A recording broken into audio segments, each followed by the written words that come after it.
Assalomu alaykum hammaga. Hurmatli Shavot Avto kanali obunachilar do'stlar. Sizlarga navbatdagi reklamamiz Tiko bo'ladi. Holati vobshe zo'r. 2003-yilda ishlab chiqarilgan bir qo'l haydalgan do'stlar, bir qo'l. Hali tex pasportlar ham eski tex pasportda turibdi. 107 ming kilometr yurgan do'stlar. Mashina holati vobshe zo'r. Yine 107 ming kilometr yurgan radnoy chexollarida turibdi. Bunga bir zo'rindan bir chexol taqish kerak. Tonirovka qilish kerak buni. Bo'lgani boshqa aybi yo'q.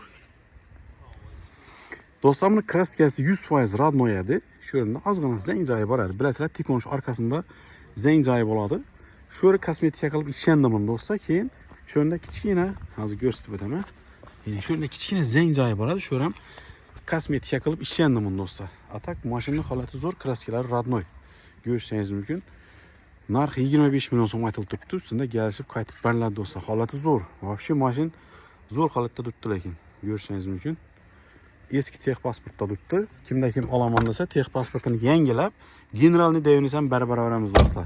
Holati zo'r, eshiklar ochilib paklanishi vobshe chotki lekin. Haydasangiz ham mashina toza mashinaning bo'lib turibdi. Ko'rishingiz mumkin. Holati zo'r. 25 million so'm narx aytilib turibdi, ustida kelishib beriladi. Kimga qiziq bo'ladigan bo'lsa do'stlar, pastda nomer turadi, bemalol aloqasingiz bo'ladi.